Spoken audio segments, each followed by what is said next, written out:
আর শুরুতেই নজর রাখবো আমরা খগেন মুর্মু এবং শঙ্কর ঘোষের উপর হামলায় দুজনকে গ্রেফতার করা হয়েছে। দুই অভিযুক্তকে গ্রেফতার করলো পুলিশ।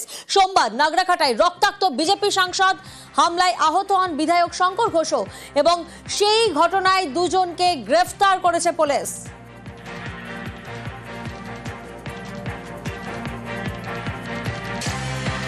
সোমবার নাগরাকাটায় রক্তাক্ত বিজেপি সাংসদ এবং বিধায়ক, এবং সেই ঘটনায় দুজনকে গ্রেফতার করেছে পুলিশ। রকি প্রতিনিধি আমাদের সঙ্গে রয়েছেন, সরাসরি রকির কাছে যাব। রকি, যে দুজনকে গ্রেফতার করা হয়েছে তাদের পরিচয় কি এবং কোথা থেকে কিভাবে পুলিশের জালে?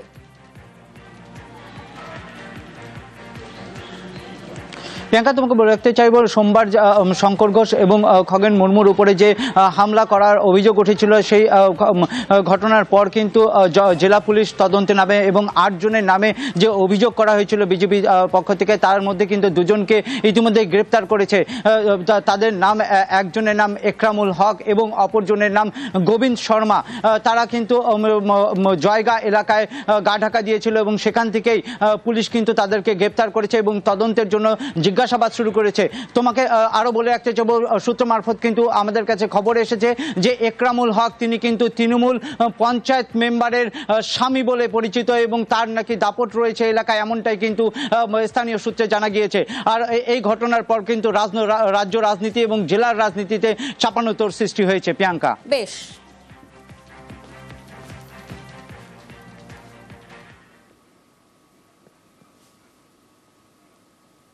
বিপর্যস্ত উত্তরের মাটি ছাড়তে নারাজ বিজেপি। ক্ষতিগ্রস্ত এলাকাগুলিতে ঘুরছেন কেন্দ্রীয় মন্ত্রী থেকে রাজ্যের নেতারা। আক্রান্ত সাংসদ খগেন মুর্মুকে দেখার পর কড়া হুঁশিয়ারি সুকান্ত মজুমদারের গলায়। পাল্টা জবাব দিয়েছে তৃণমূল। পুলিশ যদি এদের বিরুদ্ধে ব্যবস্থা না নেয়, বিজেপির মতো করে ট্রিটমেন্ট করবে। হয় আপনার পুলিশ ব্যবস্থা নেবে, না পাল্টা মারবো আমরা। উত্তরবঙ্গে সেই ক্ষমতা বিজেপি রাখে। এই ধরনের আগুন নিয়ে খেলবেন, দুগালে চর পড়লে তখন গান্ধীবাদ শুধু নয়, নিশ্চয়ই সুভাষবাদকেও আঁকড়ে ধরতে হয়। আমরা বলছি এমন কোন উস্কানিমূলক কাজ করবেন না। একজন কেন্দ্রীয় মন্ত্রী, আপনার মুখ থেকে যদি এই ধরনের প্রভোকেটিভ মন্তব্য আসে এবং তার জন্য যদি আগামী দিন রাজ্যের ল অ্যান্ড অর্ডারে কোনো রকমের অনিষ্ট হয়, তার জন্য রেসপন্সিবিলিটি কিন্তু ডক্টর সুকান্ত মজুমদার, আপনাদের এই ধরনের স্টেটমেন্টগুলোকেই নিতে হবে। বিপর্যস্ত উত্তরবঙ্গ, পাহাড় থেকে ডুয়ার্স, ভেসে গিয়েছে গ্রাম, নিশ্চিহ্ন ঘরবাড়ি, আশ্রয়হীন বহু। এরই মধ্যে জলপাইগুড়ির নাগরাকাটায় প্লাবিত এলাকায় গিয়ে আক্রান্ত বিজেপির 2 নেতা। এ নিয়ে রাজ্য রাজনীতির হাওয়া গরম। এই পরিস্থিতিতে উত্তরের মাটি ছাড়তে নারাজ বিজেপি নেতারা। সোমবার থেকে উত্তরবঙ্গে ঘাঁটি গেড়েছেন তারা। বুধবার শিলিগুড়ি নার্সিংহোমের সাংসদ খগেন মুর্মুকে দেখতে যান সুকান্ত মজুমদার। বিজেপির প্রাক্তন রাজ্য সভাপতির গলায় চড়া সুর। নাম এবং ফটো দেখা গেছে। পুলিশ যদি এদের বিরুদ্ধে ব্যবস্থা না নেয়, বিজেপির মতো করে ট্রিটমেন্ট করবে। প্রত্যেকের ছবি বড় বড় করে টাঙিয়ে পোস্টার লাগাতে শিলিগুড়ির বুকে। 24 ঘন্টার বেশি সময় গেলে একজন কেউ গ্রেপ্তার হলো না। আর যদি মনে হয় যে মার খেয়ে আমরা ভিতরে ঢুকে যাব, তাহলে আপনি মূর্খের স্বর্গে বাস করছেন। 2019-এর লোকসভা ভোট থেকেই উত্তরবঙ্গে বিজেপি ভালো ফল করছে। 21-এর বিধানসভা ভোটের পর 2024-এর লোকসভা ভোটেও সেই ধারা অব্যাহত। গত লোকসভা ভোটের ফলাফলের নিরিখে উত্তরবঙ্গে 54টি বিধানসভা আসনের মধ্যে বিজেপি এগিয়ে 32টি আসনে, তৃণমূল এগিয়ে 15টি আসনে। অর্থাৎ 24-এর ভোটে রাজ্যে তৃণমূলের জয় জয়কার হলেও এখনো উত্তরের জমিতে বিজেপির জোর। সেই জোরেই সুকান্তর হুঁশিয়ারি। হয় আপনার পুলিশ ব্যবস্থা নেবে, না পাল্টা মারবো আমরা। উত্তরবঙ্গে সেই ক্ষমতা বিজেপি রাখে যে পাল্টা মারতে পারি আমরা তৃণমূল কংগ্রেস। এই ধরনের আগুন নিয়ে খেলবেন, দুগালে চর পড়লে তখন গান্ধীবাদ শুধু নয়, নিশ্চয়ই সুভাষবাদকেও আঁকড়ে ধরতে হয়। আমরা বলছি এমন কোন উস্কানিমূলক কাজ করবেন না। একজন কেন্দ্রীয় মন্ত্রী, আপনার মুখ থেকে যদি এই ধরনের প্রভোকেটিভ মন্তব্য আসে এবং তার জন্য যদি আগামী দিন রাজ্যের ল অ্যান্ড অর্ডারে কোনো রকমের অনিষ্ট হয়, তার জন্য রেসপন্সিবিলিটি কিন্তু ডক্টর সুকান্ত মজুমদার, আপনাদের এই ধরনের স্টেটমেন্টগুলোকেই নিতে হবে। খগেন মুর্মুকে দেখার পর এদিন ডুয়ার্সের একাধিক জায়গায় যান সুকান্ত মজুমদার। হলদিবাড়ি, ময়নাগুড়ি, ধূপগুড়ি দুর্গতদের সঙ্গে কথা বলেন, তাঁদের হাতে ত্রাণ তুলে দেন।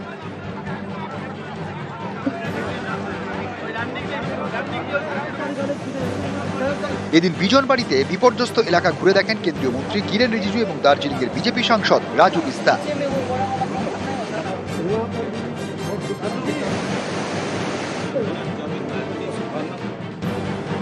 এর আগে মঙ্গলবার উত্তরবঙ্গে যান শুভেন্দু অধিকারী। মিরিক সহ একাধিক ক্ষতিগ্রস্ত এলাকায় গিয়ে স্থানীয়দের সঙ্গে কথা বলেন, তাদের পাশে থাকার বার্তা দেন।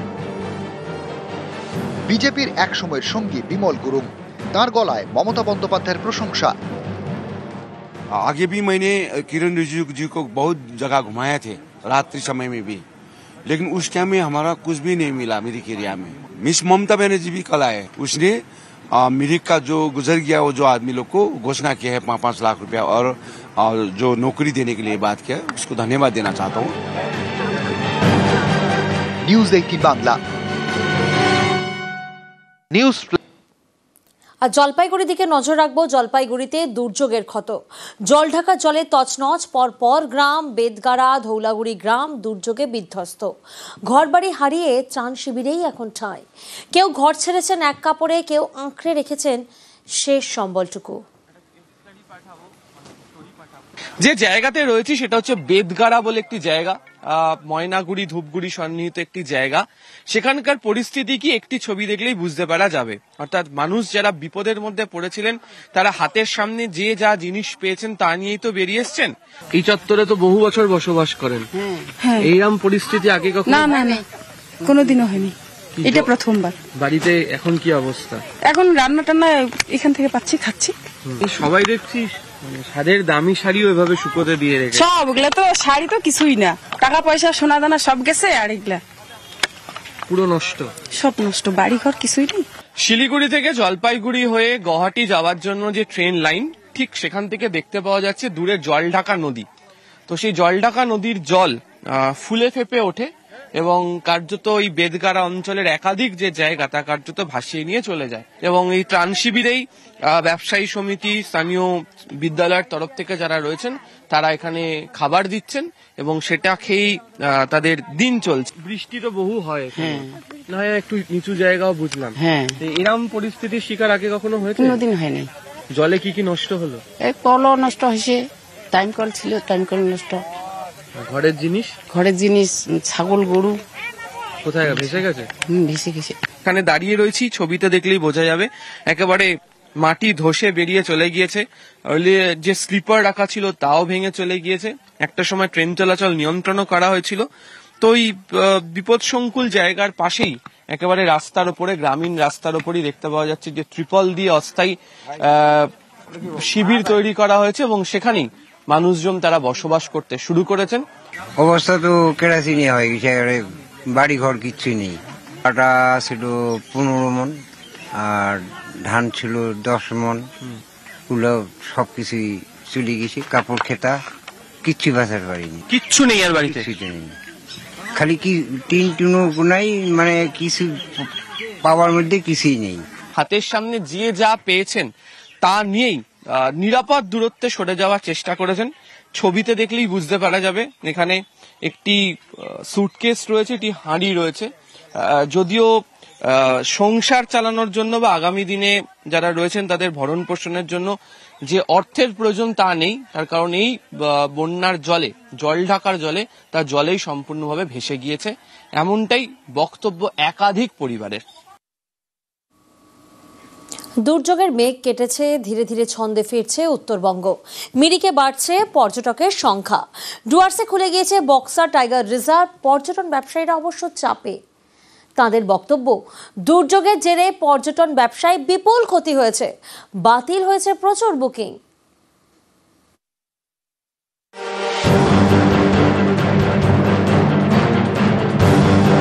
শনিবার নাগাড়ে বৃষ্টি, উত্তরবঙ্গে বিপর্যয়, পাহাড়ে ধস, ডুয়ার্সের বনাঞ্চলের বিস্তীর্ণ এলাকা ক্ষতিগ্রস্ত।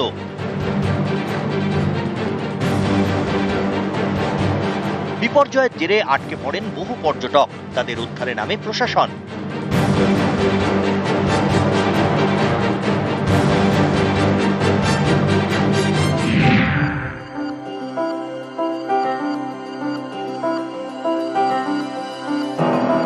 মঙ্গলবার থেকে কেটেছে দুর্যোগের মেঘ, এখন ঝলমলে আকাশ। ধসে দার্জিলিং জেলার মিরিক সবচেয়ে বেশি ক্ষতিগ্রস্ত হয়েছিল। সেই মিরিকে এবার বাড়ছে পর্যটকের সংখ্যা। যখন দেখলাম ভিডিও তখন বেশ মানে খারাপও লাগলো যে কত মানুষ মারা গেছেন। তো তারপর আমাদেরও ভয় লাগছিল রাস্তায় আসতে আসতে, কিন্তু বৃষ্টি যেহেতু বন্ধ হয়ে গেছে এখন আপাতত সেফই ফিল করছি। সবাইকে বলছি নিশ্চিন্তে আসুন, যথেষ্ট ভালো। যেগুলি ধস পড়েছিল, রোববার বৃষ্টি হয়েছে সারা রাত, প্রচুর বৃষ্টি। এটা নাকি 1968 সালের পর আর এত বৃষ্টি হয়নি। আমি কথা বলেছি বিভিন্ন লোকের সাথে। আর এইভাবে যে বলা হচ্ছে তাতে কি হচ্ছে, ব্যবসা তো মার খাচ্ছে। ওরা তো বছরে 1-2বারই ব্যবসা করে। মিরিকের কাছেই দুধিয়া, এখানে বালাসান নদীর স্রোতে ভেঙে যায় লোহার সেতু। সেই সেতুর পাশেই নদীর ওপর বিকল্প রাস্তা তৈরির কাজ শুরু করেছে সেচ দপ্তর। প্রশাসনের আশা এই রাস্তা তৈরি হয়ে গেলে মিরিকে যাতায়াত আরো সহজ হবে, ভিড় বাড়বে পর্যটকদের। अभी हम लोग का सिर्फ जितना भी घर है ना उसका बचाना है, समझा ना। इसको बचने से सब कुछ ठीक हो जाएगा। अगर गाड़ी तो 2 दिन बाद चलने से भी कोई बात नहीं।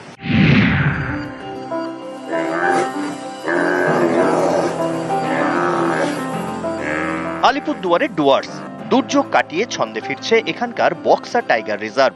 মঙ্গলবার থেকে খুলে গিয়েছে বক্সা, শুরু হয়েছে জঙ্গল সাফারি।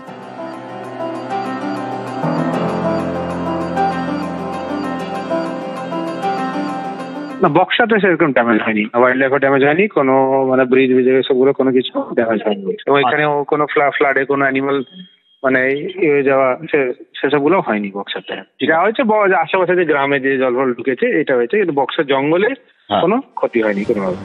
ছন্দে ফিরছে পর্যটন কেন্দ্র, কিন্তু পর্যটন ব্যবসায়ীরা চাপে। তাদের বক্তব্য, দুর্যোগের জেরে বহু হোটেল বুকিং বাতিল হয়েছে, এর জেরে বড় ক্ষতি হচ্ছে। পর্যটক যারা আসবেন তাদের তো একটা সংশয় থাকে এবং প্রচুর ক্যান্সেলেশন হয়েছে। বক্সা টাইগার রিজার্ভ এবং চিলাপাতার দিকে যে অংশগুলো আছে যেখানে সাফারি টাফারিগুলো হয় সেখানে কিন্তু অবস্থা ঠিক আছে। বানারহাট এদিক দিয়ে রাস্তাঘাট যেগুলো আছে কিছু কিছু রাস্তা ড্যামেজ হয়ে আছে। মোটামুটি আমাদের বুকিংও ছিল, ওইটা বুকিং ওটা ক্যান্সেল হয়ে গেছে। এখন মানে ওরা আসতে মানে ইয়ে করতেছে না, ভয় খাচ্ছে। ভালো হোক, এইটাই ভালো হয়, পরে মানে টুরিস্ট আসলে ভালো। এখন রাস্তাঘাট ভালো হইলে তো আসবে, এখন রাস্তাঘাট ভালো না হইলে তো আসতে পারবে না। দুর্যোগের জেরে জলপাইগুড়ির নাগরাকাটায় কালীখোলা নদীর ওপর যে সেতুটি সেটি ক্ষতিগ্রস্ত হয়। 31 নম্বর জাতীয় সড়কে যাতায়াত বন্ধ হয়ে যায়।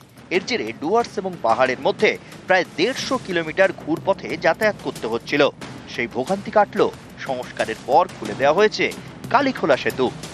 আমরা ওইদিকে অ্যাপার্টমেন্টগুলো ক্লিয়ার করে রাস্তা ছেড়ে দিয়েছি। বর্তমানে এই দিকটা ক্লিয়ার হয়ে গেলে আমরা নতুন করে এই জায়গাটা ভেঙে আবার বানাবো। তো যান চলাচল কি ধীরে ধীরে স্বাভাবিক হচ্ছে? আমরা ওয়ান ওয়ে করে আস্তে আস্তে রাস্তা ছেড়ে দিচ্ছি, মানে বাস ছোট গাড়িগুলো যাচ্ছে। হ্যাঁ হ্যাঁ। নিউজ 18 বাংলা। দুর্যোগের জেরে উত্তরবঙ্গের পর্যটনে ধাক্কা।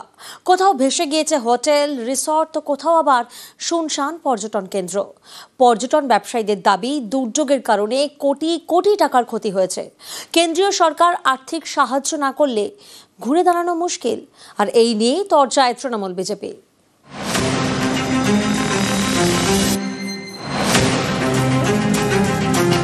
নদীর জল কমেছে, কিন্তু হোটেলে যাওয়ার রাস্তায় কাদায় কাদা। কাদার মধ্যে আটকে পর্যটকদের গাড়ি।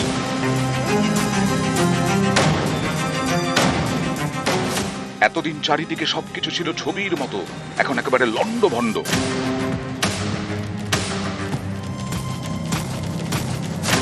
এ ছবি আলিপুরদুয়ারের জলদাপাড়ার। নাগাড়ে বৃষ্টিতে উত্তরবঙ্গে বিপর্যয়।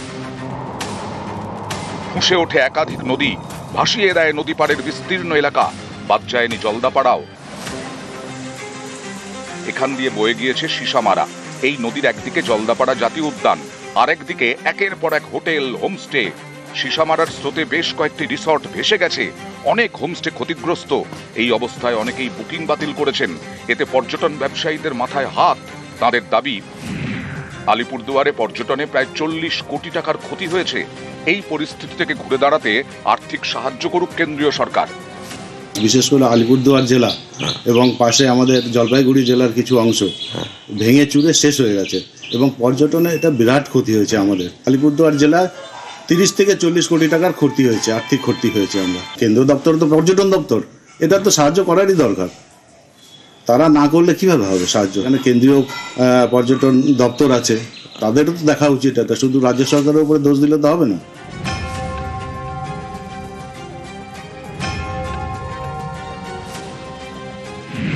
কেন্দ্র সরকার তো সরাসরি কাউকে সহযোগিতা করতে পারে না, সেটা রাজ্য সরকারকে প্রপোজালটা দিতে হবে। ঠিক আছে, রাজ্য সরকার যদি কেন্দ্রের পর্যটন বিভাগকে যদি দিয়ে তাহলে নিশ্চিতভাবে সেটা দেখবে, কেন দেখবে না।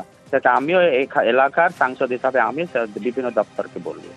এই যে ভুটানের নদীর তাণ্ডব, এটাকে শুধুমাত্র আর রাজ্য সরকারের সেচ দপ্তরের বাদ দিয়ে নিয়ন্ত্রণ করা যাচ্ছে না। ভারত ভুটান আন্তর্জাতিক সীমান্ত বরাবর যে তাণ্ডব লীলা চলছে, এক্ষেত্রে কিন্তু কেন্দ্রীয় সরকারের হস্তক্ষেপ অত্যন্ত প্রয়োজনীয় হয়ে পড়েছে। আর আপনি যদি সংরক্ষিত বনাঞ্চলের কথা বলেন, সেগুলোও কেন্দ্রীয় বন ও পরিবেশ দপ্তরের অধীনে যৌথভাবে আছে। সেখানে কেন্দ্রীয় সরকার কেন হস্তক্ষেপ করছে না? এখনও যদি এই প্রাকৃতিক বিপর্যয়ের পর মনোজ টিগ্গার মতন জনপ্রতিনিধিরা এইসব কথা বলে, তাহলে আমার মনে হয় এর থেকে দুর্ভাগ্য আর কিছু হতে পারে না। জলপাইগুড়িতে লাটাগুড়ি, গরুমারা, এখানেও পর্যটকদের দেখা নেই। দুর্যোগের কারণে অনেকেই হোটেল বুকিং ক্যান্সেল করেছেন। পর্যটন ব্যবসায়ীদের দাবি, দুর্যোগের কারণেই এই জেলায় প্রায় 30 কোটি টাকার ক্ষতি হয়েছে। এক রাতের বৃষ্টিতে সব শেষ আমাদের। দোকান ফাঁকা, টুরিস্ট একটুকু নেই, খালি বসে থাকা। এখন দেনা কিভাবে মিটাবো, এটাই আমাদের চিন্তা। ক্ষয়ক্ষতি থাকবে, ক্যান্সেলেশন 10 থেকে 15% হয়েছে, বা সার্বিকভাবে যে আমরা ভেবেছিলাম যে অনেকটা বেশি ক্ষয়ক্ষতি হবে, এই মুহূর্তে মনে হয় যেহেতু ওয়েদার ভালো হয়ে গেছে, রেস্টোরেশন ওয়ার্ক শুরু হয়েছে এবং রেস্কিউ খুব তাড়াতাড়ি হয়েছে, হয়তো প্রাথমিক ধাক্কাটা আমরা কাটিয়ে উঠতে পারবো পর্যটন। আলিপুরদুয়ার থেকে রাজকুমার কর্মকার এবং জলপাইগুড়ি থেকে রকি চৌধুরী, নিউজ 18 বাংলা।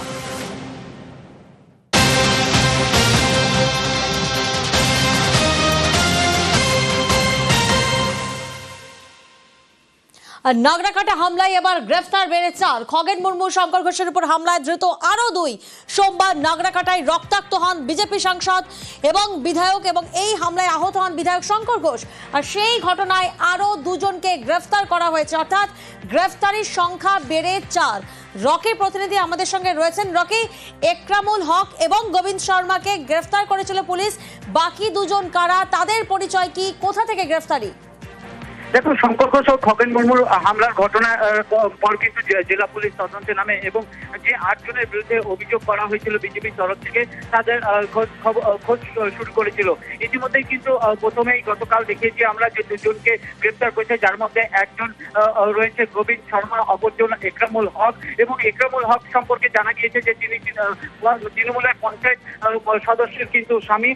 আর আজ কিন্তু জানা গিয়েছে পুলিশ সূত্রে যে আরো 2 জনকে কিন্তু গ্রেপ্তার করা হয়েছে, যাদের মধ্যে একজনের নাম শাহানুর আলম ও অপরজনের নাম হচ্ছে তোফায়েল হোসেন। এরা শুল্কাপাড়ারই বাসিন্দা এবং গোটা ঘটনাকে ঘিরে কিন্তু চাঞ্চল্য ছড়িয়েছে এলাকায়। একের পর এক যারা এর সঙ্গে অভিযুক্ত দোষী বলে রয়েছে, তাদেরকে কিন্তু গ্রেপ্তার করা শুরু করেছে জেলা পুলিশ। এবং আর যে বাকি 4 জন রয়েছে, তাদের খোঁজে কিন্তু তল্লাশি শুরু হয়েছে গোটা এলাকায়। বেশ।